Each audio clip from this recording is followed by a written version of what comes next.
ويهديك الصراط المستقيم وينصرك الله نصرا عزيزا. بسم الله الرحمن الرحيم. لإيلاف قريش إيلافهم رحلة الشتاء والصيف فليعبدوا رب هذا البيت الذي أطعمهم من جوع وآمنهم من خوف. ربي افتح بيننا وبين قومنا بالفتح وأنت خير الفاتحين. رب لا تذرني فردا وأنت خير الوارثين. الله لطيف بعباده يرزق من يشاء والعظيم. بسم الله الرحمن الرحيم. إنا أعطيناك الكوثر فصل لربك وانهر إن شانئك هو الأبتر. ربنا آتنا في الدنيا حسنة وفي الآخرة حسنة وقنا عذاب النار. ربنا اغفر لنا ولإخواننا الذين سبقونا بالإيمان ولا تجعل في قلوبنا غلا للذين آمنوا ربنا إنك رؤوف رحيم. اللهم صل على سيدنا محمد صلاة تنجينا بها من جميع الأهوال والآفات تقضي لنا بها جميع الحاجات وتطهرنا بها من جميع السيئات وترفعنا بها عندك أعلى الدرجات وتبلغنا بها أقصى الغايات من جميع الخيرات وفي الحياة وبعد الممات وبرحمتك يا أرحم الراحمين يا رب العالمين. قوله سبحانه وتعالى في محكم تنزيل إنما يخشى الله من عباده العلماء. وقال أيضا في مناسبة أخرى هل يستوي الذين يعلمون والذين لا يعلمون إنما يتذكر أولي الألباب وما ذلك على الله بعزيز إن ذلك على الله يسير. وصلي وسلم وبارك على مبعوث الرحمة للعالمين. السلام الله عليكم جميعا.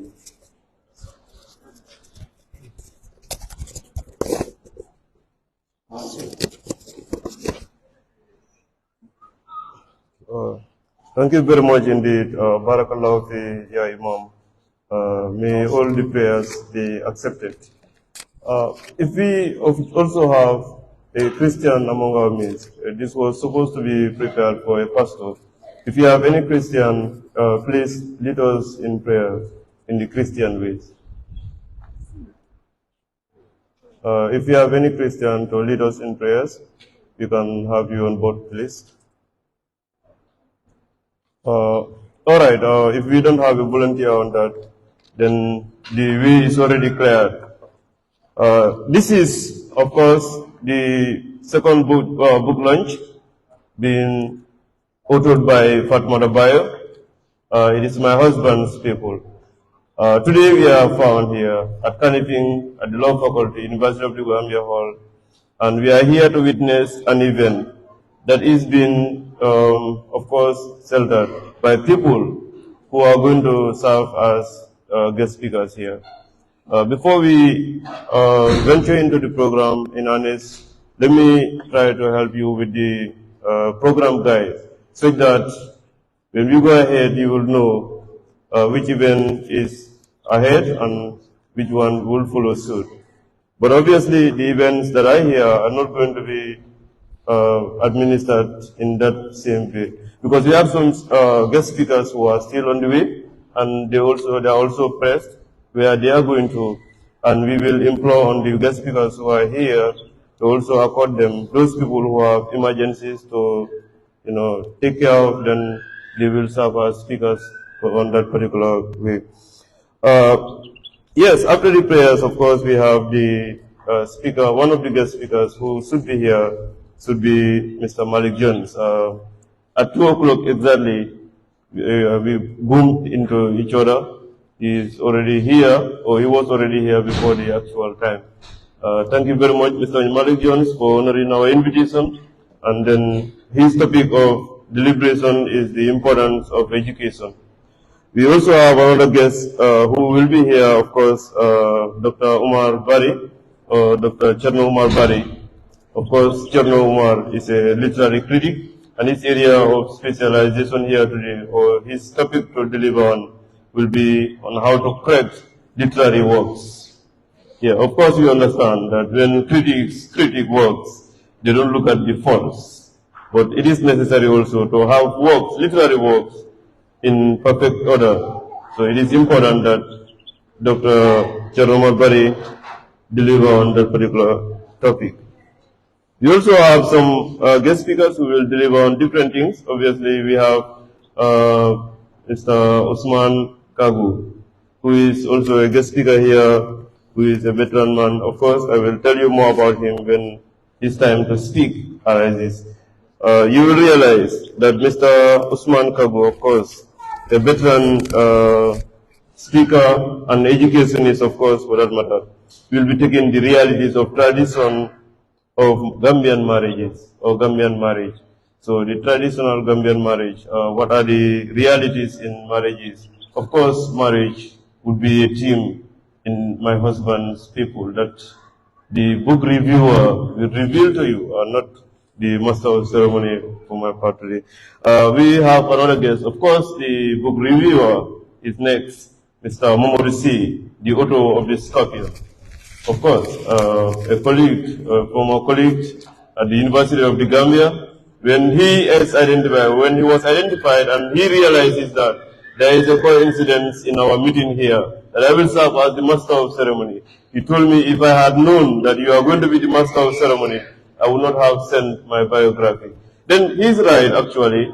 I have his biography in tandem. We are colleagues, and then Mr. Momodi C, you are welcome, and thank you for accepting our invitation.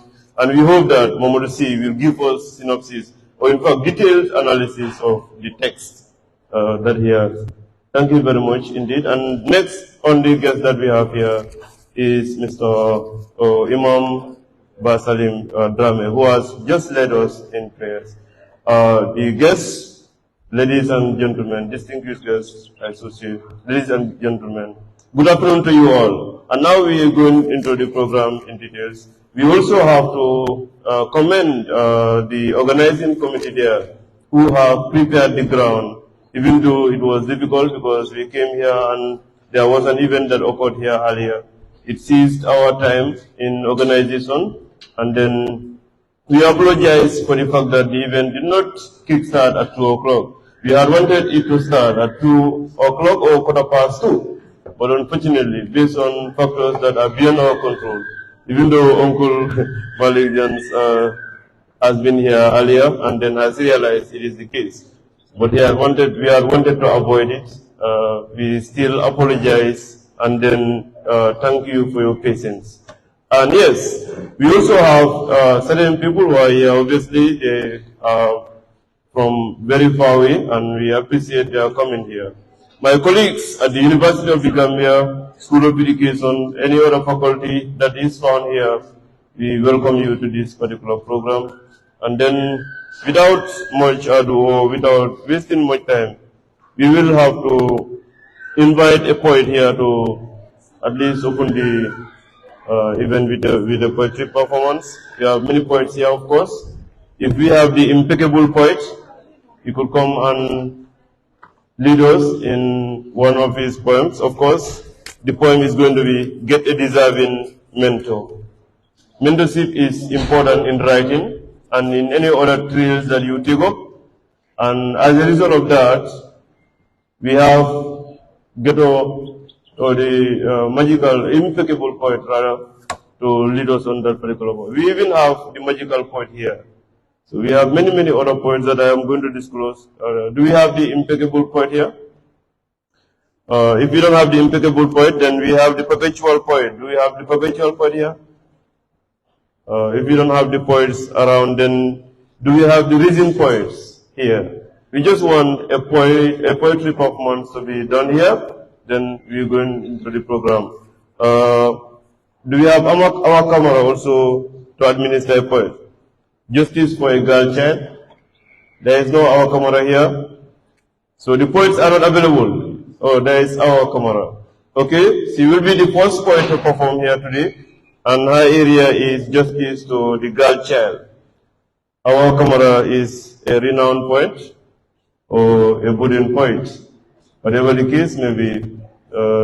Thank you very much, Awa. Before Awa takes the stage, let me take the opportunity to recognize the presence of a veteran writer, Juka Fatoumatta. She is also a guest speaker here. And I will disclose her area of specialization once the poet takes her turn.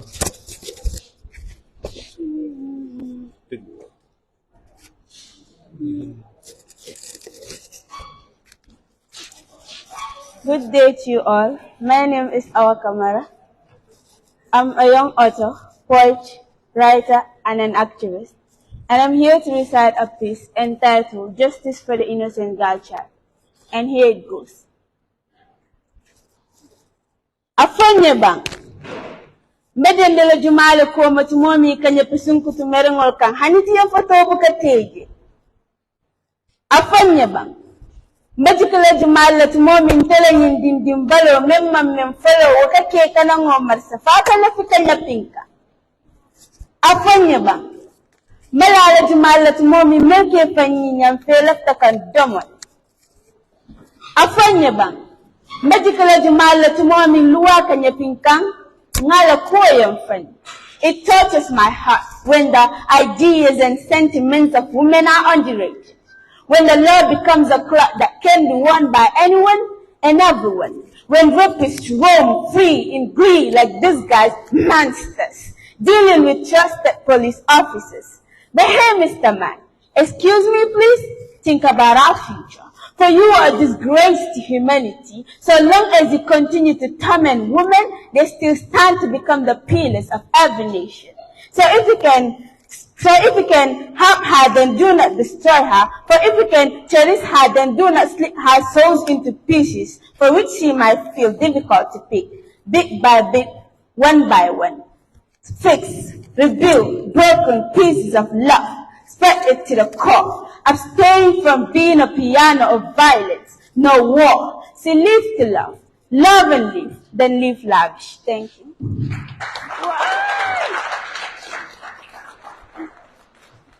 Yeah, thank you very much, our Kabara, for that wonderful presentation. Justice for girl child. That is, of course, our area of specialization in this particular day. And there is a necessity for justice, not only for the girl child, but particularly for the girl child. Today is a very important gathering here. This book that we are launching, My Husband's People, is a play, and it mirrors our society, just like literature does. It takes that part of literature to mirror our society. And of course, the book reviewer would not want me to dwell into that. Whatever is about the review of that particular text or play would be for him.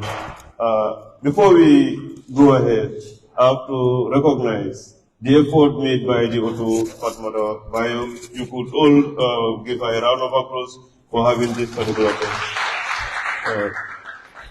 Yes, as a literature student, I dwelled in reading a lot of literary works, especially plays, and they took me a very, very few moments to complete. But this text took me a longer time to complete. And when I completed, I said, yes, the author, I have completed your text. And thank God I was the second person to read the text after the author. Yeah, I also praise myself for that. Yes, and actually, you are all welcome to this particular book launch.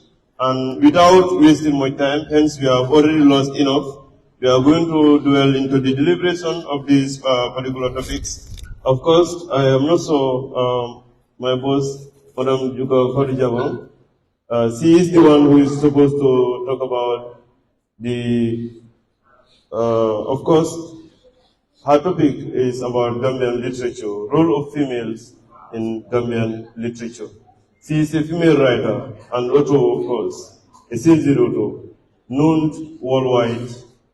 I have been doing and teaching, or in fact, in school I have learned, and I also taught her poems and know how striking they are and how they advocate for that particular gender, that is the role of females. I was not surprised that the topic is the role of females in Gambian literature.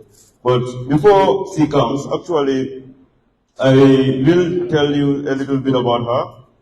Fatoumatta Bayo is a sincere author, well documented, published author. Of course, she wrote many poems, including one of the poems that I was teaching at the basic, the repeal, and in fact, if you are a literature teacher at the basic still, our poem is the teenage housemaid.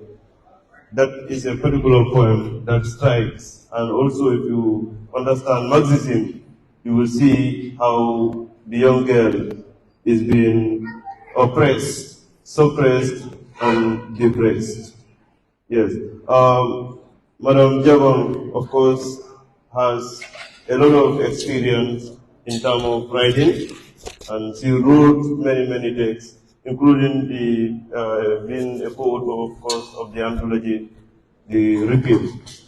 Yes. Madam Jabang, please, you could come and take your topic.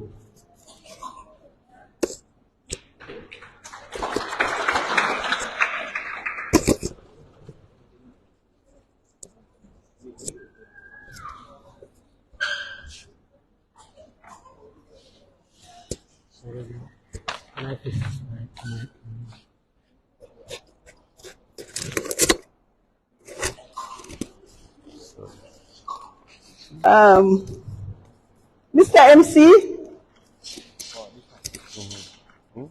distinguished guests seated at the front table, ladies and gentlemen, Fatoumatta, who is our special host this afternoon, I want to first of all say how delighted I am to be here this evening to support a budding Gambian writer who happens to be a female. It is my pleasure to be here. And when I was given a topic to talk about this afternoon, I said to her, no, I will not take what you've selected for me. For quite a while, I wanted to share some information that I have been able to glean through some criticisms, literary criticisms that I have gone through about female writers in the Gambia. And I thought this was going to be the best forum to share it with students and other interested parties. So what I have done is to do a brief introduction telling you who the first female writer, who the first Gambian female writer is.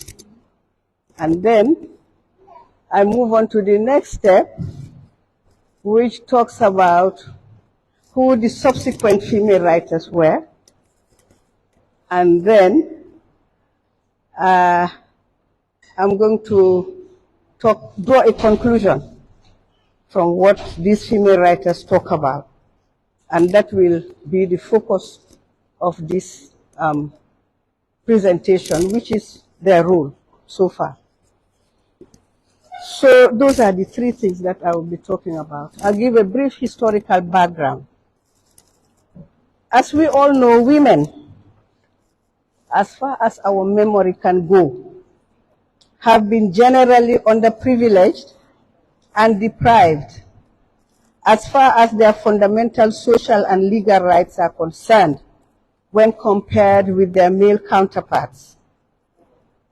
Through socio-cultural, traditional, and religious norms of typical patriarchal societies, women have been treated as second-class human beings and relegated to a life within the confines of the home. Without education and opportunities for professional development, the African women folk have no effective means to be empowered, and to sustain themselves. Education has the added advantage of making them aware of the various choices available to them and to figure out solutions to their own problems. Now, because of the lack of access to education and the fact that authorship and literary criticism were viewed as male-dominated fields, women until recently did not make writing their business. So women are the latest, they are the last to come on the scene because they were not educated for a long time. Okay, in the immediate post-colonial period, Gambian literature is marked by not only a lack of home-produced literary works and scholarly criticism, but also by the noteworthy absence of female authors.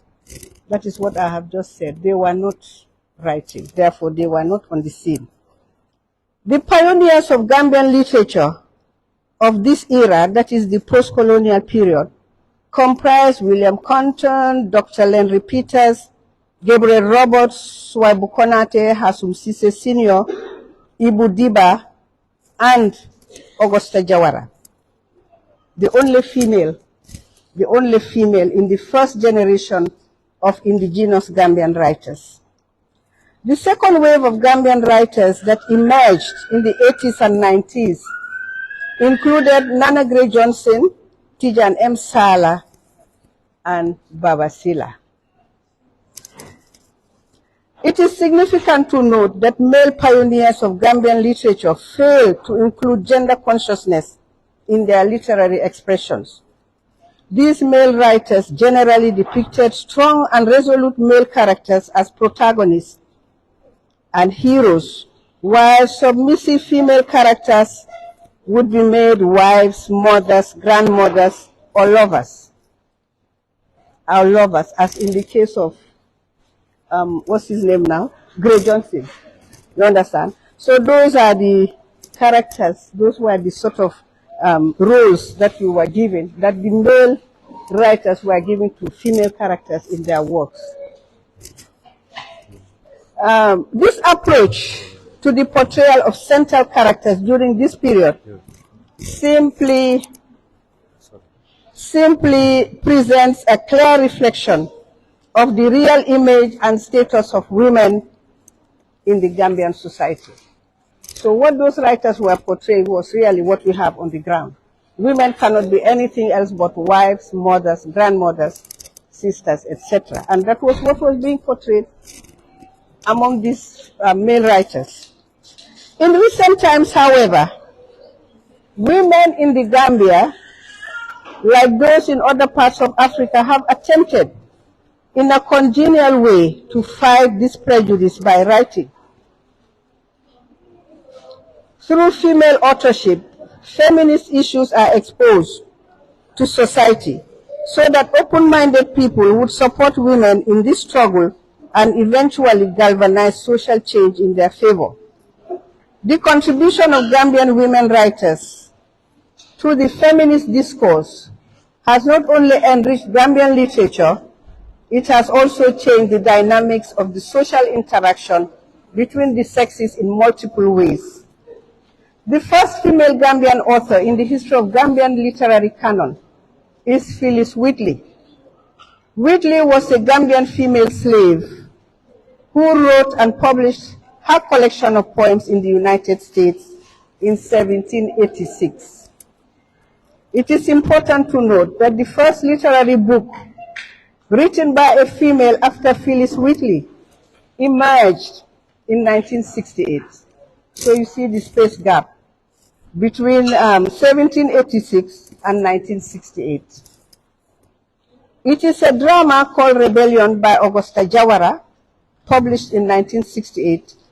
She is the first indigenous Gambian female published author, and Rebellion presents for the first time an intelligent, independent, ambitious female character called Nyasata, who challenges the traditional status quo of her village society and led women to voice out their issues as well as the ills of the society. This work by Augusta Jawara is not only a trailblazer in pushing back the frontiers of patriarchy in Gambian literature, but it also creates the impetus which kindled the birth of gender inclusiveness discourse in modern Gambian literature. Her forerunner work was followed by an upsurge of female writers with a new concept of woman, as Gambian women published in all genres depicting the different experiences. In the process, they are constructing a new female identity. Now, after Augusta Jawara, I came second. In 1999, I edited a collection of poems called The Repeal and Other Poems, put together by me, but provided by myself, Antres Ndongjata, and Matilda Johnson, who was my principal librarian at the time at the MDI. Now, this is the first edition that came after Augusta Jawara. So we were the second lot of women who produced something, who published something. Then, in 2012, I put together another volume entitled The Phoenix, which is a collection of poems. And this particular one further illuminates the issue of the feminist agenda. That is The Phoenix. Then after us came Sally Sadi Singate with a novel called The Sun Will Soon Rise, The Sun Will Soon Shine. Published in 2004, it also centers on an intelligent young girl who is overtaken by circumstances beyond her control and forced down paths that she fought against, but she was able to emerge stronger through perseverance, strength of character and determination. Next, after Sally, comes Ramatulai Othman. Her novel is called Costly Prizes, published in 2005, and it dealt with the plight of women who were left behind by their husbands because they travel overseas. Now, it's very rampant, particularly the backway boys. They leave their wives behind and they go through all sorts of suffering. As in addition to that, she also outlined the merits and demerits associated with the tourism trade in the Gambia. Othman delineates a female experience consummately by portraying representative views, actual views, as well as stimulating instructions in solving the problems raised in the novel. After her came Janet Young, Auntie Janet Young, and her most famous play is called Hand of Fate. She's an experienced playwright, the first female Gambian to be a director of a theater, which we're familiar with, that's Ebunjan Theater. She's a dramatist and a producer who continues to demonstrate her social commitment in the development of Gambian literature. Now, immediately, well, not immediately, but soon after, we also have Dio Foster, Reading the Ceiling. Reading the Ceiling was published in 2007. It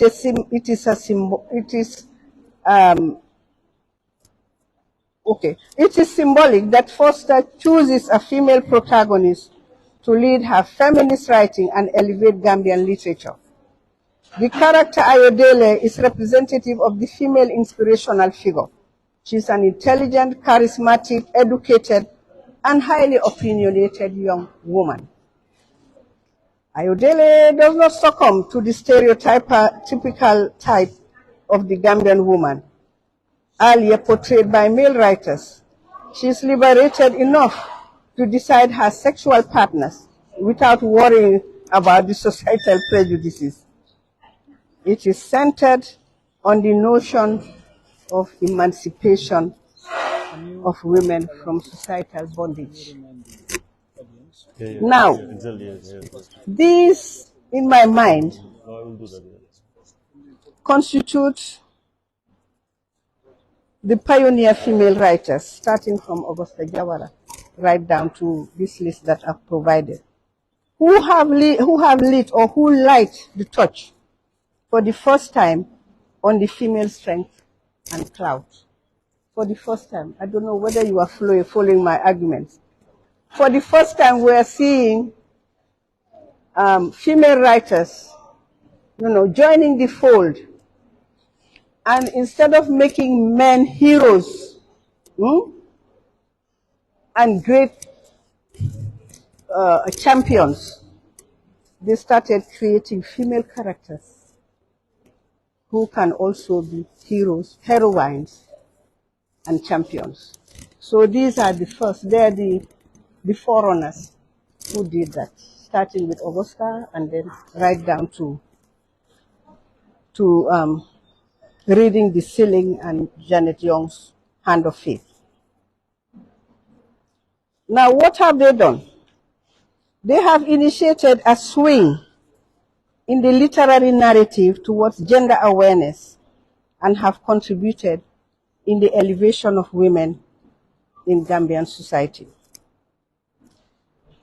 Since then, many new works have been produced by young women like her. And what we are witnessing this evening is a gratifying example of how far we have come. How far we have come. From Phyllis Wheatley in America, 1781 or so. Huh? Okay.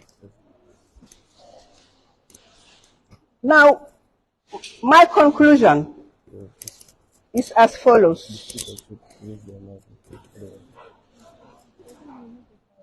The Gambian women writers' notion of the female experience is new, relatively new, and groundbreaking. It is a far cry from the traditional gender stereotyping of male writers before them. Gambian female writers are audaciously challenging the society to get them to embrace gender equality, empower women, and liberate them from the clutches of age-old patriarchal social cultural structures in the society. These women are societal mirrors, projecting the voice of the voiceless and reflecting the ambition and aspirations of the modern Gambian woman. Gambian women writers' themes are not just limited to those that affect them exclusively. They transmit important messages to the world on topics regarding their culture, politics, religion, and history for the good of the society. Society's view of women are now changing, and more young females are breaking the glass ceiling and embracing technology.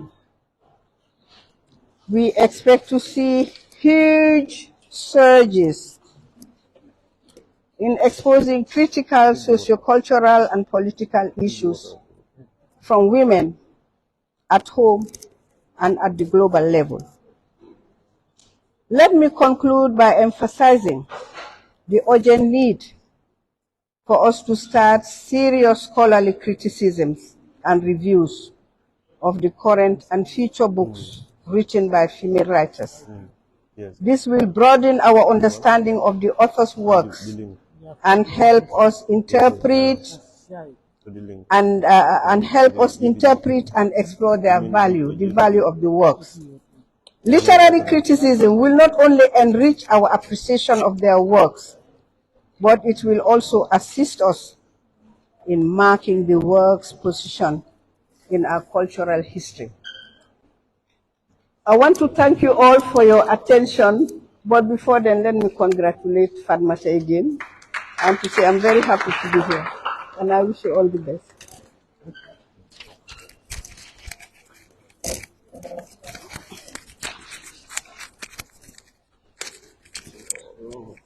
Thank you. Yes, thank you very much indeed again, Madam Java. She's an inspiration, a source of inspiration for that matter. Actually, one of those Gambian writers that strive so much hard in their writing, such that not only the female characters are recognized, but also girls who serve as maids have been given their due respect and the right that they deserve in the home, especially where they serve as laborers. I remember one or two lines, the first to rise and the last to retire. Of course, in the teenage housemaid.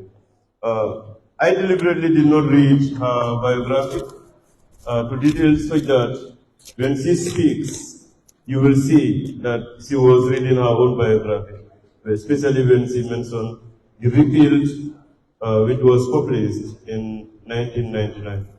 If you want to know about Ms. Yuka Farijabang, of course, just interact with literature, especially Gambian literature. She is part of those people who have served as inspiration, especially when they strive and then write to ensure that the female characters are recognized. And she talked about patriarchy, which still exists in our society, but then as a female writer, yes, our rule is to make sure that the female are being given the rights that they require or deserve, equality that they deserve, recognition and empowerment. This is all what she's around, and she took us through, of course, the Gambian emergence of Gambian literature. And now we will have to proceed. If we do, then we will recognize the presence of other guest speakers that are just here. Of course, Mr. Kemo Conte is also in our midst. He is the president of the students of the Gambian, University of the Gambia. Of course, he is the president of the SU, University of the Gambia, student SU. Mr. Kemo Conte, thank you for accepting our invitation here and welcome. He also has a topic to deliver on here on motivational speeches. Kemo Conte will take that only later when I call him forward.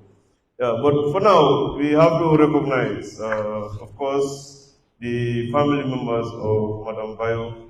And again, you will realize that we have our father in our midst, Mr. Mamadou Bayo, who is here, and then the sisters, of course, with the siblings, are all here, and they have worked very, very hard in order to see that this day is a success. When I asked Madam Bayo, who are the sponsors that I should acknowledge here, I nearly shed tears last night, because he told me that she did not write about sponsorship a lot. He wrote to only one agency, and the agency also did not respond. Perhaps the request was late, and then the response never came. But then I will implore on all those people who are watching, who are viewing, to ensure that we support this particular young lady who has ventured into writing. I wrote her sorrows of stepmother. Then I did not know her. Of course, I interacted with her literature, and then I contacted her and said, I want to buy a book. She did not know me as well. She asked whether I was the president of EDUSA. I said, no, I am not the president of EDUSA.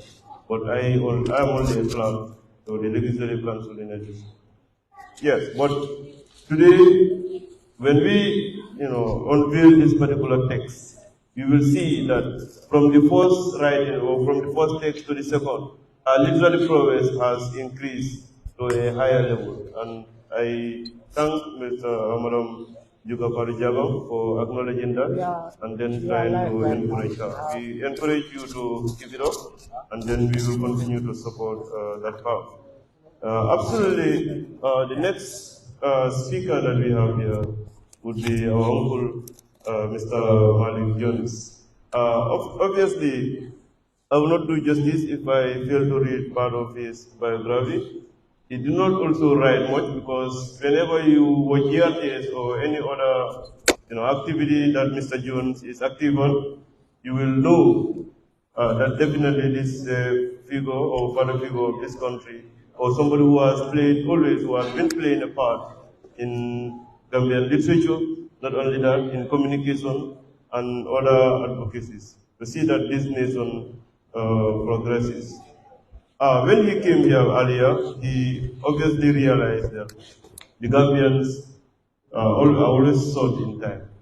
And being somebody who respects that particular protocol of time and knowing how time obviously means money, of course working with the communication unit. But Mr. Malik Jones obviously was enrolled into the GRTS according to the review in 1980. Then I was not born, you understand? So when I want to talk about more on his particular accolade, Mr. Malik Jones, of course, is a household name in this particular country. Everybody knows him, not only in this country, but the outside world. He is well recognized. He served as the first commentator in the FIFA World Cup. That, of course, the GRTS had a hand or had, a combination with BBC, and everybody who watches or who watched the then 2010 World Cup, FIFA World Cup, would hear his commentary. He served as the first Gambian commentator in a World Cup series. Mr. Malik Jones is a seasoned journalist and also former permanent secretary, of course, in Ministry of Communication and Information Technology. Yeah, I wouldn't exhaust all about Mr. Jones, but just to say that we are happy to invite you here, and then he is talking on the topic that is literary landscape and then motivational speeches of Gambian literature. Literary landscape, that is literature of the Gambia, the landscape of literature of Gambia, and then motivational speeches. Mr. Malik Jones, thank you very much, and then welcome to the podium. Very good, thank you. Thank you very much. It's either the face or the voice, but I guess it's the voice and not the face. Actually, good afternoon to the high table, parents of Fatoumatta Bayo, and ladies and gentlemen who are converged here this afternoon. Actually, I like to criticize, especially when it comes to the literary world that we live in. And when she told me that I should be a guest speaker here, I said, okay, because I invite them to my program, because I like to promote literary works. Not only her, but Safiatu, Ajay Amosaf, and anybody who writes, because I myself am a hidden writer. We have a problem in the Gambia, before I delve into my topic. And I do a lot of master ceremonies because I'm in love with the microphone, and the microphone loves me so much. So when I talk on the microphone, I'm complimented. When somebody who's not in love with the microphone, when you talk, I can detect how the microphone hates you. But for me, it loves me. In the hotel industry, we have our own time there. We call it Gambia maybe time. It will happen at 8 o'clock, or 8:30, or 10:30, or 11 o'clock, or 12 o'clock. It's never certain. It's never prompt. We'll be there at 2 p.m. They start coming at 2:30. Some will come at 3 o'clock, and some will come at 4 o'clock. This, I will implore on writers to take it upon themselves and write about the Gambia maybe time. Because time is money, and time is everything. I told her I will not take my lunch. I'll be there at 2. And at sharp 2 o'clock, I walked inside here. And I sat down. You know what I did? I wrote this poem. Most of my works are just personal to me. For the first time, I released a spontaneous poem that I wrote. based on the circumstances that prevailed within this hall. The sellotape screeched as the young man repositions the backdrop. Binky read it a smile. A book threatening to leave before being eaten up. It was a lunch, not a midday meal. Can you see that? It was a lunch, but not a midday meal. Lunching. Lunching. Launching a book, LAU.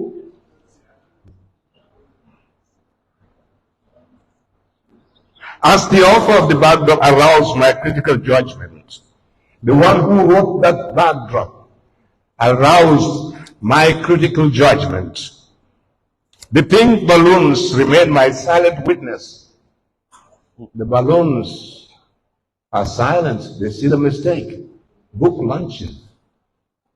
The blades of the motionless helicopter kept churning the fans. Not to fly us away, but to cool the cabin. I am seeing this room as a helicopter. We are in the cabin of the helicopter, and the blades of the fan are the blades of the helicopter. We will not fly away. Then the speakers blared the sound of the modern Afro-Manding. When they first played the music, it was the sound of one of these boys, these Manding voice rappers. Imam calls on Allah, and we are blessed. It's my husband's people by Binky Fatoumatta Bayo. Do you catch this poem? Thank you very much. Now tonight, ladies and gentlemen, I am going to take a panoramic view of the literary crusade in the Gambia. When I come to the women's part, it would have been encapsulated in the statement or the discourse of Madame Juka Jabang, who spoke about Gambian women in literature. The pioneers of written word in Gambia, referred to as literature, should first and foremost be attributed to people engaged in journalism. And to this we owe the early literary works to people like Edward Francis Small, who in 1922 founded the Gambia Outlook, and the Senegambia Reporter, and later the Gambia Echo. Other journalists included Finding Daly, M.B. Jones, who published the Gambia Onward, James Senegal, and Bad Traore, to name a few. However, historians cited the work of a Gambian slave woman. It was noted by Fatoumatta Juka Jabang, whose name was Phyllis Whitley. Phyllis Whitley was a slave woman who wrote a poem or a series of poems reflecting her nostalgia for the landscape of the Gambia.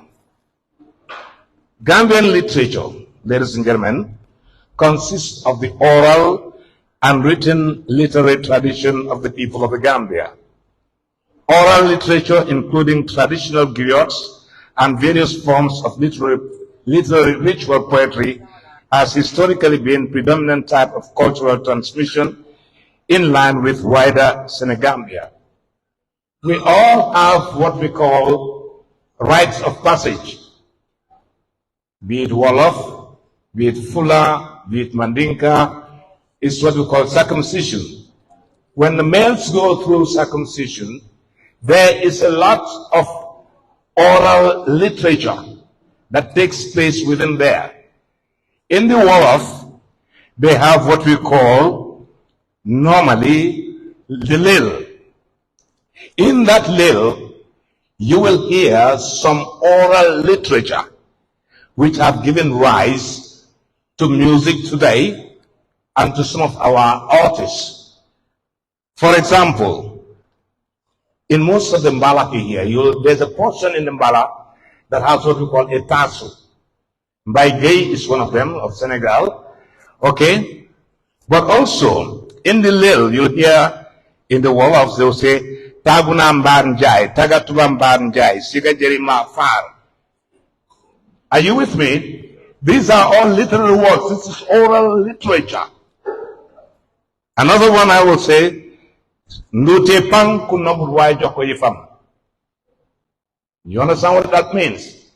If you don't love me, give me back what I gave to you. Because as a boyfriend, you're supposed to give your girlfriend some money, some freebies, some tips, just to make that love relationship juicy and nice. But if the woman decides to leave you, the adage at the time says, if you do not love me, give back to me what I've given to you.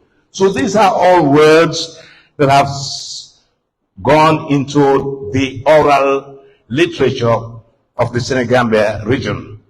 I'll give you this one. They say, Kui joy, do not kui joy. Kui joy, do not kui joy. If you are crying, you cannot console somebody who's crying.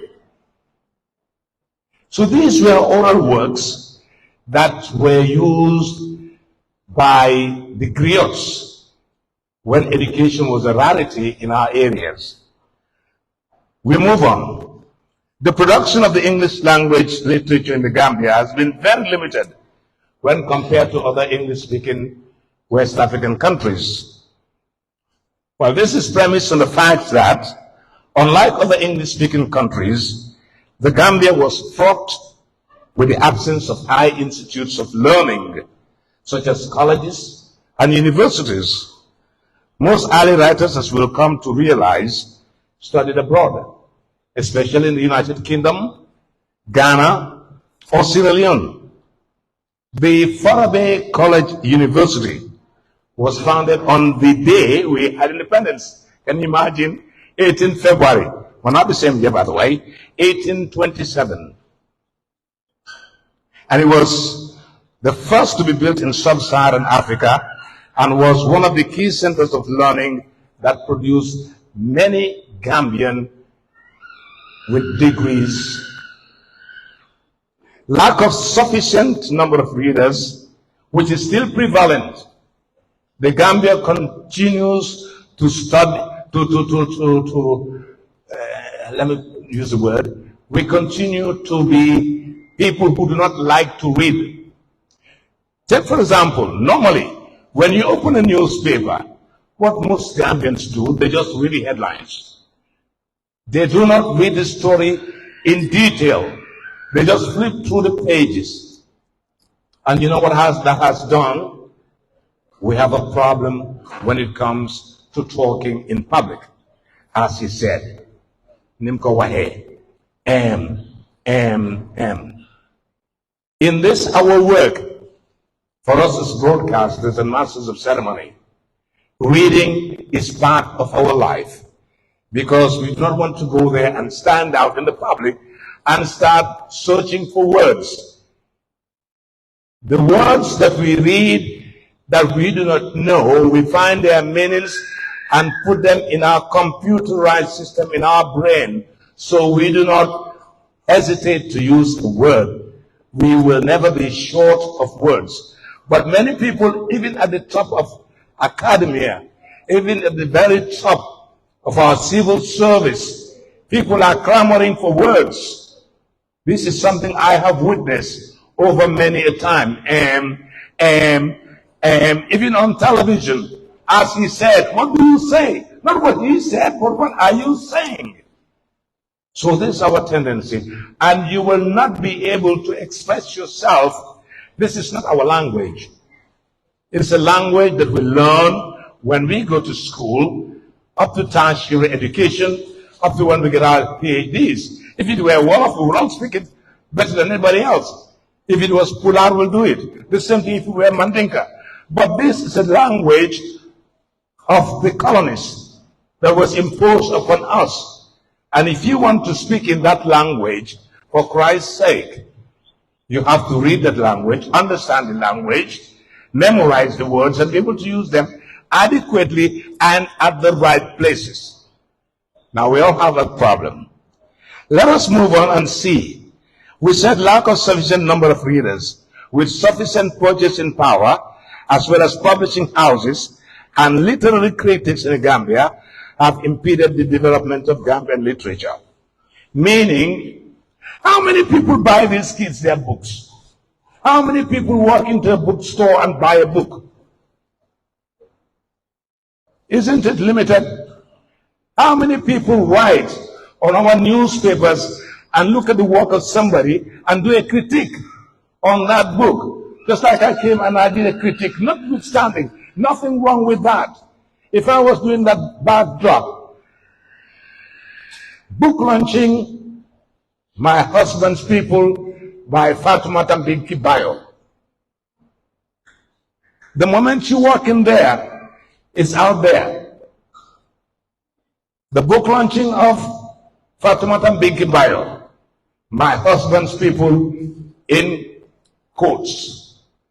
But that was a very bad way of selling your program, by the way. I beat her up when I see her. Landry Peters, distinguished ladies and gentlemen, is considered the founder of Gambian literature. Peters published his first work in 1960, including 2 poetry collections, and his only novel, The Second Round, is his first distinctly Gambian work. Another is his compilation titled Kachi Kali, a poetry collection published in 1971 after his return to the Gambia. Following his return, Peters remained an active writer and engaged with the social and political issues facing the Gambia in his writing. He also acted as a catalyst for increasing literary output in his homeland, founding the magazine called Ndanan, published by the Gambian Writers Club between 1971 and 1976 in 5 issues. However, the writer Tijan Sala defended the publication as a forum that encouraged creative writing because the book the Ndanan was criticized, except for the play by Gabriel John Roberts called A Coup is Planned. Most literary critics noted that there was not much intrinsically interesting in that magazine. However, the writer Tijan Sala defended the publication as a forum that encouraged creative writing by various Gambian writers, even if its contents may have been a false start. Apart from Roberts, other writers to emerge include Ibu Driba, she mentioned Dio Foster, Fode Balde, who is a publisher. We'll talk about Fode Balde very shortly. Aliu Ibrahim Cham, Swaibu Konate, Tijan Sala, Nana Gray Johnson. Now, Nana will have to say something about Nana very shortly as well. I was Deputy Permanent Secretary to him when he was Minister. It is also important for us to mention the women who put pen to paper that serve as an inspiration to the versatile young female writers we have now. These writers include, but not limited to, and as she mentioned, the forefront of the women writing here included Augusta Jawara. By the way, how many people know that Augusta Jawara was the lady that put Sir Dawda Jawara into politics in this country? Augusta Jawara entered politics before Sir Dawda, and she stood for Jollof Town in Banjul. She was an Aku woman. Actually, her name before marrying to Sir Dawda, she was Augusta Mahoney. She wrote The Rebellion in 1968 and The African King in 1966. Dr. Florence Mahoney, Stories of Senegambia, The Liberated Slaves and the Return to Africa. It's another writer, female writer. Janet Bajan Young, The Ultimate Inheritance, 2001. The Battle of Sankandi of 2001. That's a play which I acted. There is Maria McCann, who wrote Futatoro, Proverbs of Senegambia, and the filmmaker, she was also a filmmaker and wrote the films Sutura and Rape. Then we have the lady sitting out here with us, Fatoumatta Juka Jabang. She wrote The Old Woman, Insomnia, and various Vicious Cycle, and many other works. Now, the generation of writers in the 1980s and 1990s consisted of Ibu Dibwa, Sherif Sar, Nana Umasi, Now, Nana Kumasi and Nana Gray Johnson are the same person. You will find the works of Nana Kumasi separate and also the works of Nana Gray Johnson separate. Nana Gray Johnson wrote the Magic Calabash, which has been used by the students at the University of Gambia, and a Rendezvous with the Creoles. Now, the same person is Nana Gray Johnson and Nana Kumasi. The 1990s saw another literary magazine in the form of Topic magazine. But let me fast track. In the 2000s, the writers who emerged include Cherno Bari, Asum Sise, Demba Ali Jawo, Baba Gale Jalo, Mamadou Sala, and Bara S.K. Saho, Aisha Jawara, Esa Ba. Yes, indeed, things have changed and have gone for the better. We owe gratitude to writer and publisher Fode Balde, who was immensely contributing to the publishing of literary works in the Gambia. The new generation of Gambian writers, nestled in the youth, have taken the pen with great enthusiasm, taking cue from their predecessors. Under the leadership of Modu Age Amosaf Sow, we can now boast of young writers like Adam Nyang, Famara Fofana, Al-Hassan Suso, Safiatou Diouf, and Binki Bayo, who today we're launching our book, My Husband's People. I haven't read the book anyway, but My Husband's People must be a calamitous piece of writing. I know what it means if you have your in-laws and stuff like that. And I'm sure that will feature very, very much in the book. Actually, ladies and gentlemen, I was given 2 minutes more to say. What I wanted to say was to end up by just giving a very short resume on having a dream. I had a dream. In 1963, John F. Kennedy of the United States was murdered. My uncle, he was assassinated, by the way, to use the right word. My uncle was tuned to the Voice of America. And every 30 minutes, the announcer on the VOA will come and say, "This is the Voice of America, broadcasting from Washington." From that day on, I loved that voice. And I said to myself, one day, I am going to be like that person. When I finished high school here, I thought there was no chance for me to accomplish that. I went to Sierra Leone, and I went to do my A-levels. I came back home, I heard someone read the news in the evening. The next morning, I went to Radio Gambia, and I said to the director at the time, who was Marcel Tomasi, a friend of mine, I said to him, "I want to work here." He said, "Yes." I said, "Yes." "What do you mean?" I said, "I've heard." I was full of confidence, and of course the tenacity in me and the panache. I said, "I heard someone yesterday read the news. I think I can do better." That did not go well with him. I mean, he was someone. But then I just had confidence. He said to me, "Well, you have to go and write." I said, "Okay, fine. If you give me the chance to write, I will write." I wrote. I went to see my sister, who is very close to me. I went to Radio Gambia today, and I found one Marcel Tomasi, he's director of Radio Gambia. I told him I wanted to work there, but he wasn't very nice to me. He said, "Marcel is married to your cousin," because my mother is called Edna Riley. The late Abad Riley is brother to my sister mother, and Marcel Tomasi's wife is my cousin. I said, "It doesn't matter. I've just written to them." On the 15th of March, 1980, I was appointed as a temporary English announcer, meaning I could fire in even 2 days if they don't like my face. But then, the dream was there, and I continued from temporary English announcer, assistant producer, senior producer, principal producer, deputy director general, deputy permanent secretary. In 2010, the BBC gave me a call.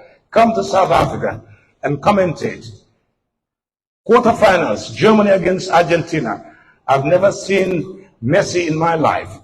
And all those big names in football. I was to start the commentary. 500 million people were able to listen. And you know what happened? I cried. Here were a galaxy of stars I never thought I would see. And I was going to critique if they do wrong.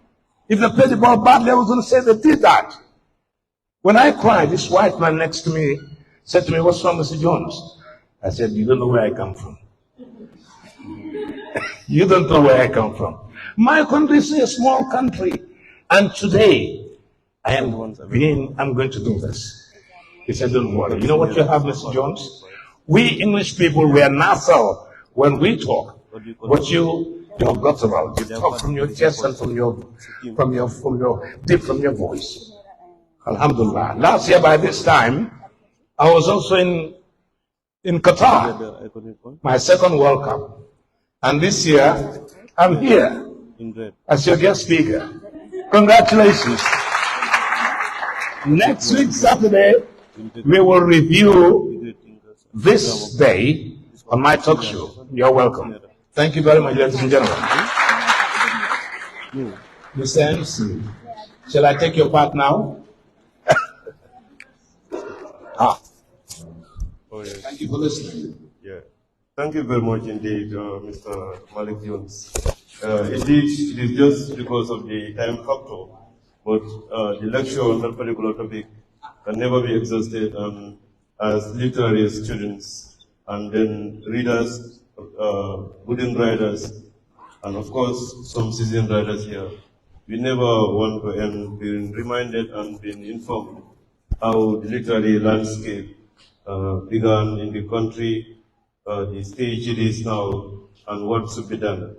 And again, his employment of that literary device to say that the volumes are my witness qualifies him to be one of the best poets that I could ever see. That poem is well written. Thank you very much, Mr. Jones.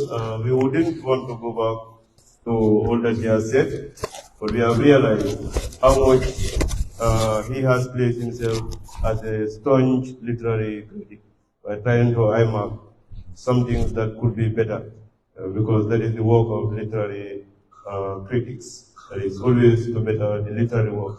Because whenever you look at your literary work, you have the chance to better it.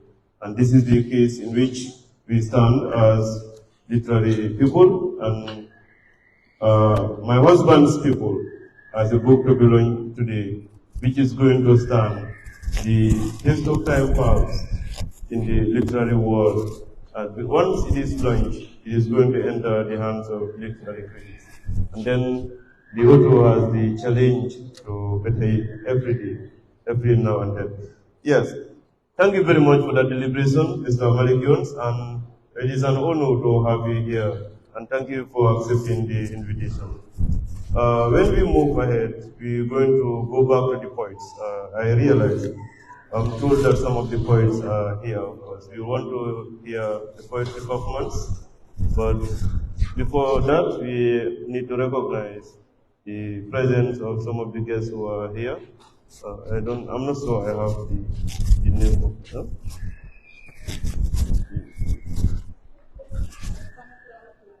Oh, okay, yes. Thank you very much, Madam Ramatulai. You are also welcome here. So we move into the poets now to at least invite. We have many poets. We have more poets than we have those who are going to act the drama. We have 2 dramas to be acted here, but we have many poets, about 6 of them. So we will try to invite 2 of them now to come here. The impeccable poet, if you are here, you can prepare and then deliver your poem. And also the perpetual poet. Yes, you can have these 2 poems to call. These 2 poets to come and deliver their area of specialization. Of course, the perpetual poet or the impeccable poet is supposed to get a deserving mentor. Mentorship is important. If you want to take a career, you must get a mentor, and then mentorship is that relevant. According to the poet, we are going to hear a title that is Get a Mentor. Everybody wants to do well, and when you do, just like yesterday, when I was crossing, somebody texted me a voice message. I think some of the writers who are here, as veterans as Mr. Jones and others, will be able to answer the question, because the person challenged me and said that he wants to become a writer. We asked a question to ask, and no one is ready to listen to him. So When he sent the boys, I said, come to the book launch tomorrow, but the person is not able to be here. But I understand that if he views, you will be able to answer the question. Do we have the poets around here? The impeccable poet, is he around? Yeah, please.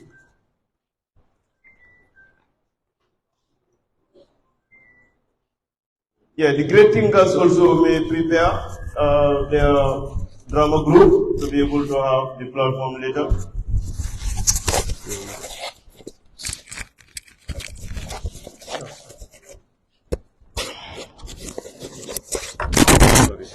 Use this one.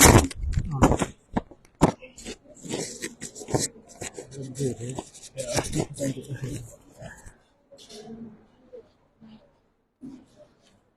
Greetings you all. I go by the name Ibrahim Job, alias the impeccable poet. I have a poem to recite, as stated by the MC, get a deserving mention. And here the poem goes. Get a deserving mentor from the pioneers of literature. Mentorship pinning on the minds of poets within the opinions of the skillful. Mentors are found relationship with mentees to breeze advice and guidance. In their status quo are seek by law legitimacies their words to entertain and educate the lovers of poetry, with dictions free from negative thoughts to promote positive mentorships at a time.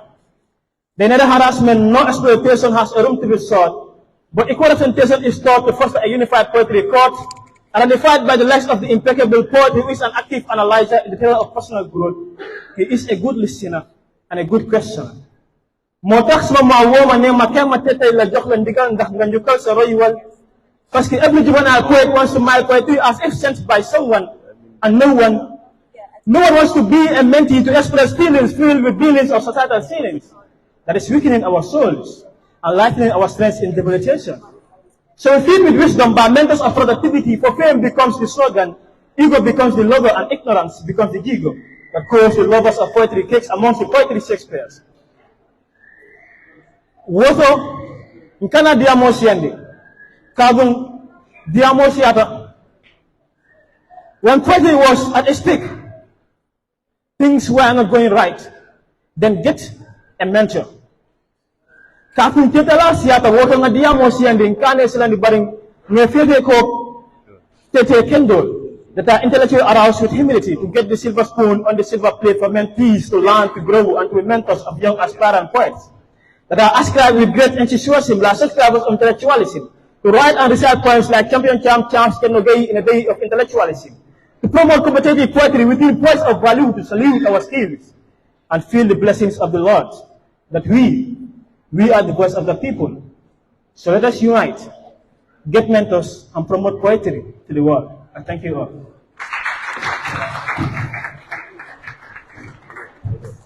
Yeah, thank you very much indeed, the impeccable poet, and it is indeed necessary to get mentorship. In fact, not only mentorship, according to his also, but a deserving mentorship. Yeah, without wasting much time, we will have the perpetual poet as well to come and take the mantle here. Yeah, the perpetual poet is of course a very good rising poet, and he is so much dedicated to writing. His writing is didactic and of course aesthetic, yes, and artistic. Thank you very much. I greet you all. It's a pleasure to be here. And I wish to congratulate my friend Bayo. He's a very good friend of mine. And this is a very massive success. I promised her that I will be here today because I see her as a very dedicated woman when it comes to the zone of writing. So I will feel in my responsibility today if I'm not here today to embrace the occasion. And I dedicate a piece for her. I would say the psychiatric association, but like it will be the mental ill must not be in isolation. But like I generalize the point to be Fatoumatta Bayo, and I hope you learn. If you can't be a philanthropy, please don't be a misanthropy. Be that non-entity if you cannot do the solidarity. Remember, Fatoumatta Bayo is the Bayo that don't know the buyers. She is the founder of the Psychiatric Association. She is the generosity of the equality. She is the identity that stopped the indignity. She was the minority and was the majority. She is the pride that provides the advantage to the shortage and do the passage of the understanding language to the mental challenge. In Gambia, and I said again in Gambia, the mental ill is voiceless, restless, homeless, and speechless. This is not a goodness, but a harmless to happiness. This is a society of all the disabilities, not only the abilities. So there's no disparity in the society. A society of harmony, far from agony, hospitality, far from rigidity, and liberty, far from subjectivity. We are living in a community of intolerance, far from diligence. A society of violence, far from vigilance. And a society of silence, far from resilience. This is far from excellence, but a preference to dominance. As a society, there should be a pattern and a channel of humanity, parity, and the mentality of the insanity. But you choose to strive and deprive them with their rights. Some died in the roadsides, some died in the row lines, some died in the confines, and some died within the timelines, struggling, battling for a lifeline. This is indeed a sadness, far from madness, but a cruelness to badness. The society is in pain, the ill is in vain, and people are in propane, and nobody is talking about the blood stain. The isolation of the mental challenge is not a solution, but a pollution to their revolution, a traumatization to their evolution, and infliction to the population. That is why the Psychiatric Association came out with the recommendation to do the equalization, to stop the isolation for the humanization, and Fatoumatta Bayo is the action to the aversion. For you to be the humanitarian, you must be the Hungarian, libertarian, Unitarian, and Fatoumatta Bayo is the Balafatarian of the humanitarians. Yes, they are ill, but they deserve a home to roam. They deserve a life to live, and they deserve a clothes to wear. They were brains that were chained, souls that were drained, beings that were blamed. So do the dawn and abandon the undone. This will are not doomed. The mental is not ill, but built to drill and built to their own pills. I said again, the mental is not ill, but built to drill and built to their own pills. The mental must strive, revive, and survive. So they need attention, not detention and deprivation. That is why Fatoumatta Bayo laid the foundation to embrace the generation, and even after her generation, this should be a narration. So if you see any mental challenge isolation, please do the done and done the do and contact the Psychiatric Association for Fatoumatta Bayo. Is a successor to the collaboration. That's the end of the point. But like, I want to say something here. There is a set piece about this country, Gambia. But do you know Gambia is no more, Gambians don't have agriculture. What we have is Nyodomo culture, Fania culture, Tapalea culture, and Gambia Barka culture. This is called agriculture in Gambian culture. God asked me of agriculture. But this is called agriculture in my own culture. Is there any advantage in agriculture? So I will leave it at that. Thank you. Yes, thank you very much. Thank you so much. Yeah, thank you very much indeed for that thank you. entertainment, Thank you. Actually, all the points have 5 minutes to deliver. Thank you, bro. Before we move ahead, you recognize the presence of Professor Chernomar Bari. Of course, he's one of the guest speakers here, Mr. Bari, or Dr. Bari, apology. You are welcome. Yes, thank you very much. Of course, we have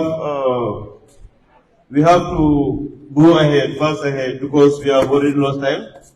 We were generous enough to give at least 15 minutes to every speaker, but initially it was 10 minutes, and we added the time. For the fact that we have lost time, it was just generosity. We are receiving or retrieving the 5 minutes that we give based on generosity, because we have lost that actual time. All right, thank you very much indeed. We will have to invite Mr. Usman Kagu to come and deliver on the realities of traditional Gambian marriages. Mr. Kagu, before we give Mr. Kagu the platform, of course, is Honorable Usman Kagu, well experienced, a man versatile to the core. Yeah, I believe you will excuse me about the background. You could take the platform. Thank you very much.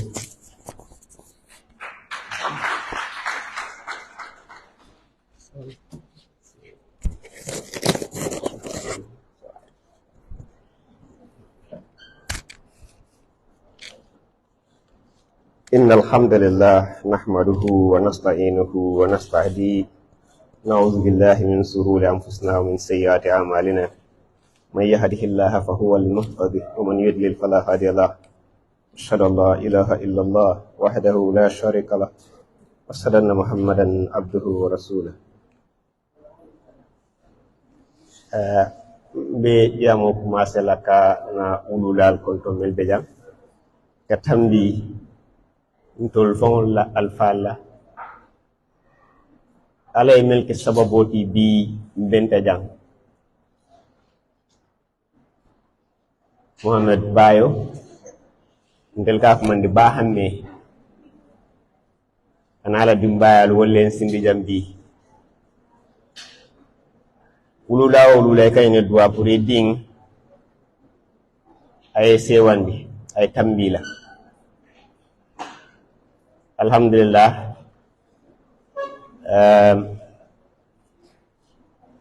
respected guests here,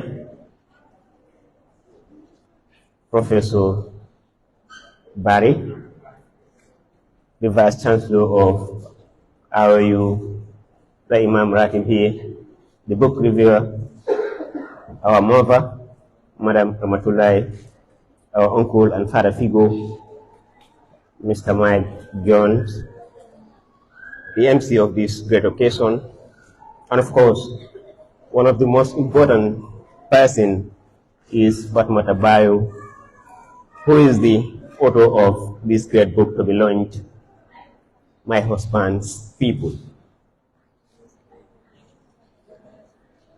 Respected dignitaries here, colleagues in academia, colleagues in the workforce, I am indeed of great pleasure to stand here and give a speech on the realities of Gambian traditional marriage. And indeed of great pleasure as well,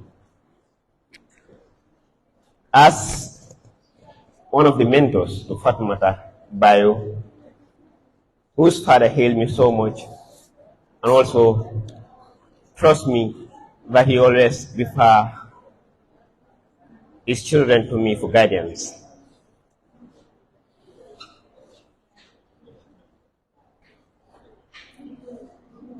You will all agree with me that the Gambian traditional marriages depicts the realities of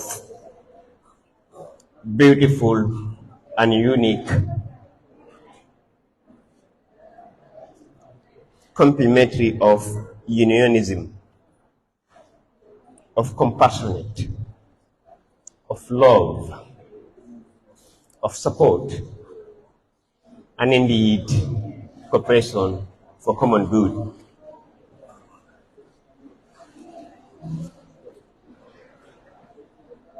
First and foremost, the concept of family and community plays a central role in traditional Gambian marriages. Unlike the Western individualistic approaches, Gambian marriages are deeply embedded in communal values. The union between two individuals extends beyond the couples, but it is a union of families, a coming together of communities. This interconnectedness fosters a sense of belonging and support that is integral to the success of the marital bonds. Another fascinating aspect that is employed in our traditional marriage is the elaborate and the symbolic nature of Gambian marriage ceremonies. From the intricate rituals to the vibrant celebrations, each element infused with deep cultural meaning. The exchange of gifts, the pouring of libation,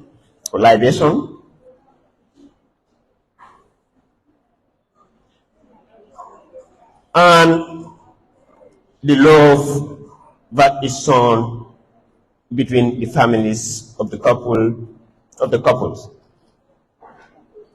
It's not just celebrated between two individuals, but sanctified by the collective spirit of community.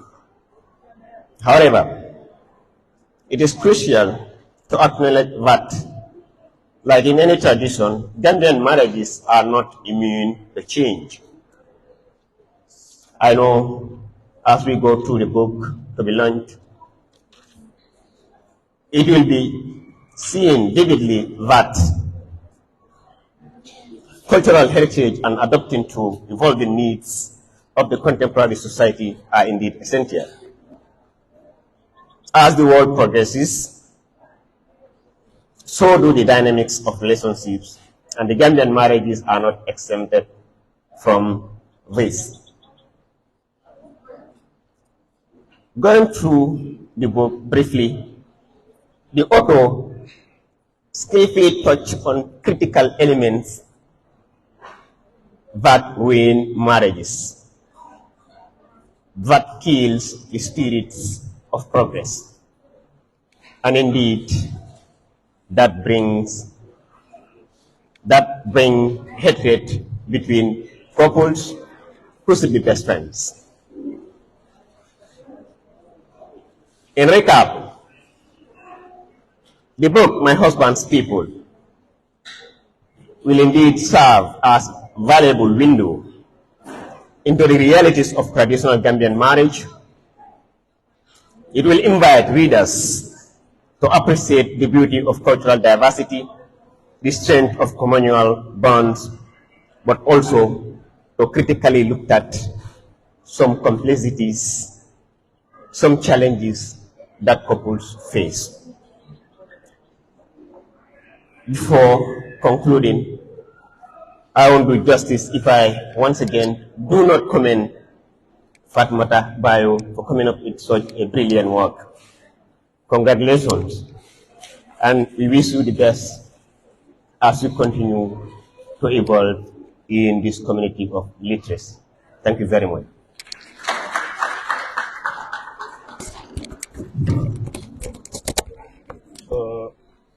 Yes, thank you.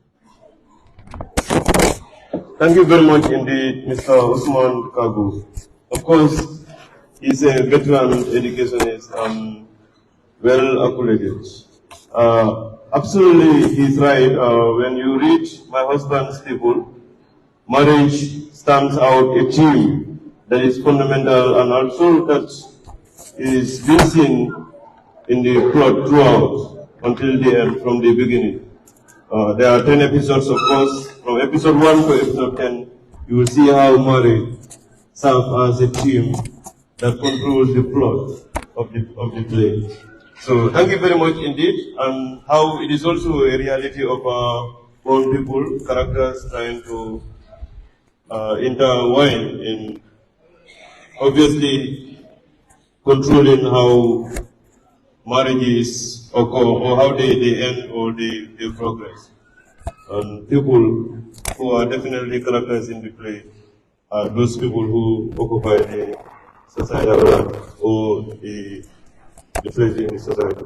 So actually, we will move ahead, and before we progress, obviously we are supposed to have a play, but by the fact that Dr. Fatoumatta Bayo has another agenda at hand, we will bring forth his part to speak. Professor Fatoumatta Bayo will be speaking on how to correct literary works. As a literary critic, I understand that he knows that literary critics are not to look at faults. But when we poke him on how to correct literary works, then he will see that are we looking at only faults, but he knows how to do that. Give him a round of applause, and please we implore you all to be quiet. Dr. Bayo, Professor Bayo is the Vice Chancellor of IOU and also the President of the same. He is a literary critic in the Gambia, recognized and then, of course, articulated. Thank you very much, Mr. Bayo. Thank you. Bismillahirrahmanirrahim. Salatu wassalamu ala Rasulillah wa ala alihi wa sahbihi wa ala. Assalamu alaikum wa rahmatullahi wa barakatuhu. Good evening. I want to recognize the high table, respectfully. The author, I have to assure you that I have no way of escaping coming here today. She has been persistent to see that at least I give my voice to the excellent work that she is doing in publishing books. I recognize one of our greatest, Mr. Malik Jones. I'm sure most of you are too young to know the impact he has also, especially in public speaking and encouraging dialogue, debates. And I also recognize Aja Ramatullah Othman, who herself is a trailblazer in writing books, especially in the areas of migration and also in promoting the Okumarabu. And thank you for the rest of the high table and all the respected dignitaries here present. My task is to just give us discussion, as our MC mentioned. I am more of a literary critic, so I don't think many people would be interested to see me speak in book launches, unless I'm reviewing your book, and that's worst. Because when I review your book, maybe by the time I leave there, you will hate me for the rest of your lives. I'll give you an example. There was one very young female author who published her first book, a collection of poems. This was in 2002.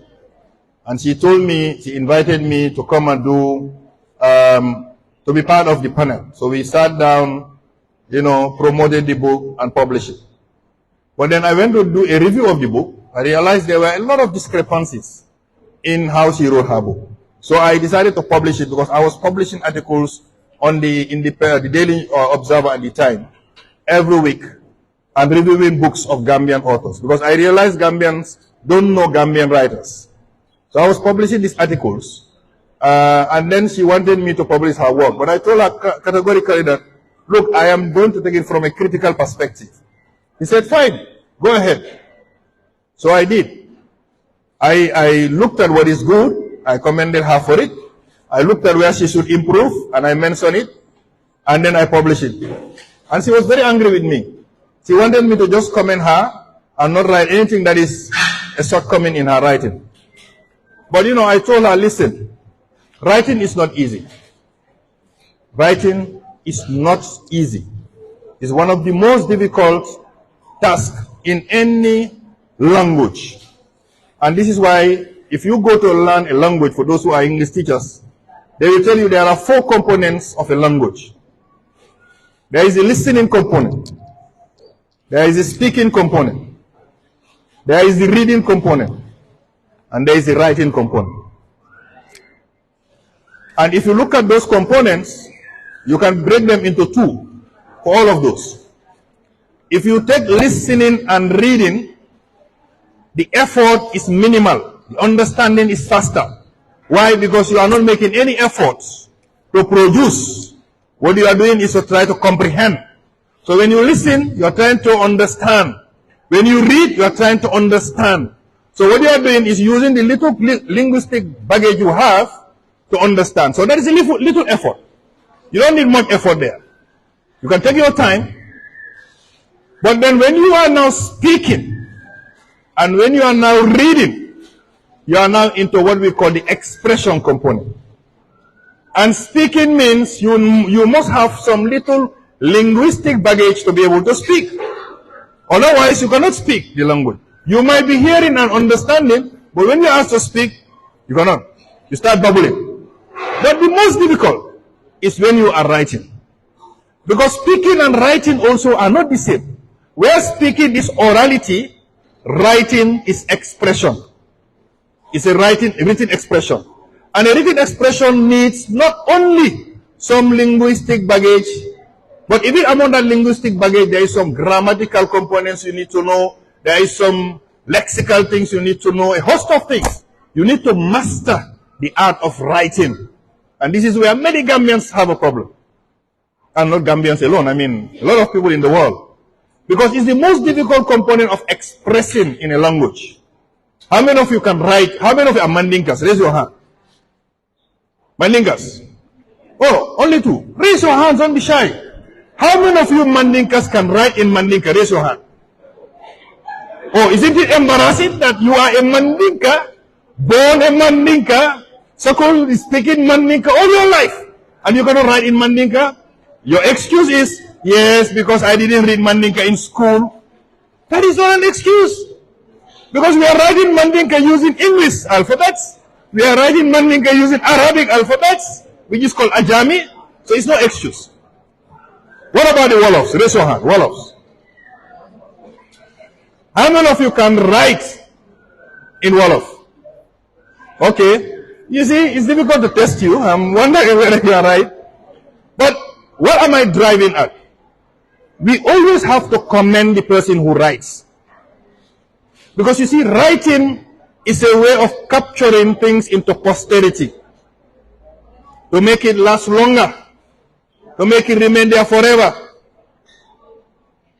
To prove it, even our religions have books, right?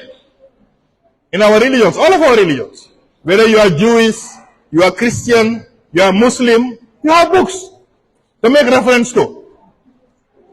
The simple question I'm going to ask for Muslims, for example, is the Quran a book? Is the Quran a book? How many of you think the Quran is a book? Raise your hand. You see? You don't know your religion. The Quran is not a book.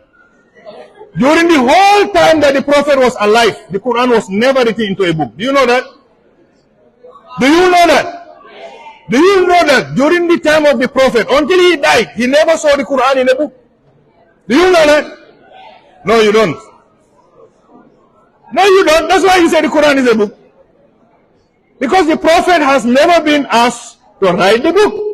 The book that the Quran is taught about, if you go and read it in Islam, that book that they are talking about, Kitabul Mahfuz, it's not a book, it's not the Quran, it's the book of Allah himself, the book that he has there, that can only be accessed by the purified. And I'm sure we are not purified enough to access that book. That is a book in Allah. But we are putting the Quran into a book. Why? Because we want to keep it to posterity. Otherwise, the only thing that is about the Quran is you recite.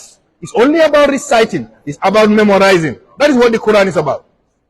Because when you are praying, you don't carry the book. You don't read the book. Do you read the book? What are you supposed to do? You are supposed to memorize. Because practically the Quran is everything about the head. It's about memorizing, not about putting it on a book. However, we mortals are difficult to find everything in our head. So we put it in a book for our own convenience. That is why you find the Quran in a book. I'm just emphasizing this to show you that sometimes in writing, things can be challenging. Because that's the essence of my emphasis here today. Fatoumatta Bayo has written her second book. So she needs to be commended. And I want all of you to clap for her for that.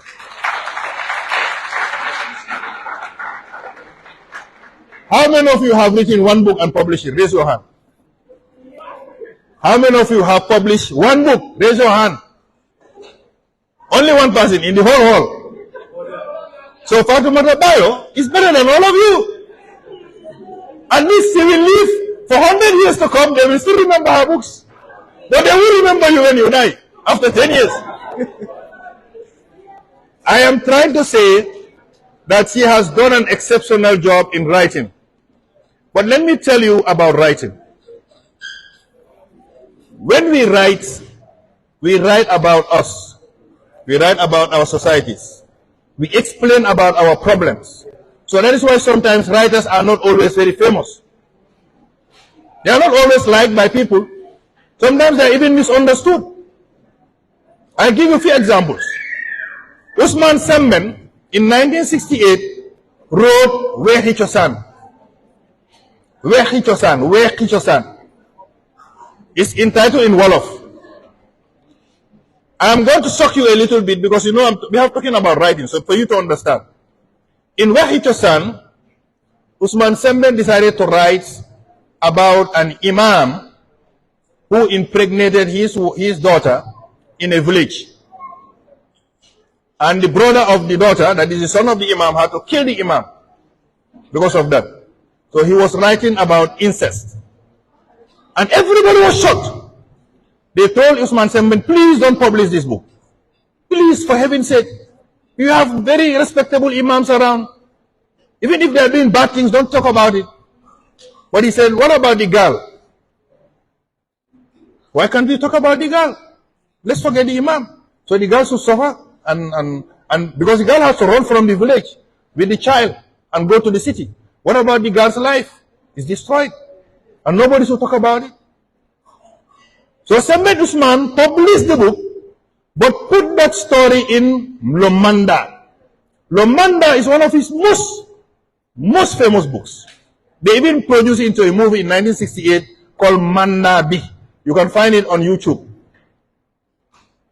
He insisted because he knew if he published it as just one book, nobody will want to read it. So he decided to put the story in Lomanda and decided to put the Wahi Chosan as #1 story. You must read the first book before you get to the storybook. But then there's the second story which he put on the cover called Lomanda. It was in French, by the way. I studied French too, so I know my comparative analysis on that. Another story I'm going to share with you in the Gambia here, written by our first lady. What is her name? Lady Augusta Jawara. It's not Lady Chilwell, as you will think, or Lady Njeme. She's called Lady Hannah Augusta Mahoney Jawara. And she wrote a book called Rebellion, and she decided to change her name and use a pen name called Ramatulai Kinte. And in that story, she explained about Nyasata, who is the daughter of a chief and who wanted to go to school. And in those times, girls don't go to school. That was our society. Why? Even boys sometimes don't go to school. Why? Because school, tubabu karawolemu. Niya tubabu karawoke drum, ika funti ila dinola, ila funti ila chosanola. That was the concept. And rebellion was a form of rebelling against that culture. To say, look, also take the girl to understand, to learn, and come and help the society. So, Lady Jawara was trying to advocate for women education in the 1960s. Did she succeed? Did she not succeed? You'll have to go through the statistics to know. But I can tell you for sure that many women were educated because she was one of those who pushed the politics of encouraging women to go to school. The last example, another Gambian. She is called Sally Sadi Singate. She wrote the book, The Sun Will Soon Shine. Sally Sadi Singate is related to the owner of Bafro. You know Bafro? The Bafro Hospital, Medical Center? Fatu and Sally Sadi are of the same mother and father, I believe. I know they are of the same mother, that's for sure. And their mom is called Fatoumatta Singate. Now, Sally wrote a book to try to explain how many girls in the villages, even though they have been going to school, they have to be taken out of school and forced into a marriage when they are young. And also be married to very elderly people. I'm not saying this is wrong. What I'm just saying is, sometimes it has its own consequences. And Sally wanted those consequences highlighted. So she decided to put Nima in this story, who was to be married to Pamomat. Pamomat already had 3 wives. So Nima was going to be the 4th wife. But that was not the problem. That was not the problem. That Sally wanted to expose. The problem was deeper than that. Because the day of the consummation of the marriage, Pamomat cried, shouted, and threw Nima out of the house. Because in his view, because Nima was not circumcised, she was impure. And he cannot sleep with impure women. A big issue. A big debate. Still on. But these are the things we need to talk about. We don't have to agree. We don't have to accept everything said. But writers need to write about issues that affect our society, that affect our religion. We don't have to agree with them. Look, if somebody writes something and the person is lost, write something else to put the person right. So people have something to read. That is why people go to university, so they can make more research, and they will discover more, and they will publish more. This is why we do poetry, to sensitize other people about issues. About the Bagwe, it's an issue. About early pregnancy, it's an issue. So we have a lot of issues that writers can write about, and I think it is important that we know those as essential components of our present day. It's what we call contemporary issues. So if our writers are writing, we give them really the support they deserve. And this is why book launches are organized, so that we come together, family, friends, colleagues, scholars, lovers of books, dramatists, Islamic elders, parents, to come and support the author and discover how important it is that the person has shared some little knowledge in a book that will stay in posterity. So I commend you, thank you, and encourage you. And I pray that you continue to write many more books to come and become one of our great leader writers in the Gambia. Assalamu alaikum wa rahmatullahi wa barakatuh. Thank you. Thank you. Thank you very much. No. Thank you. Yes, we are going to the program ahead. We have our next speaker. Of course, before that, we will need a poet to come here.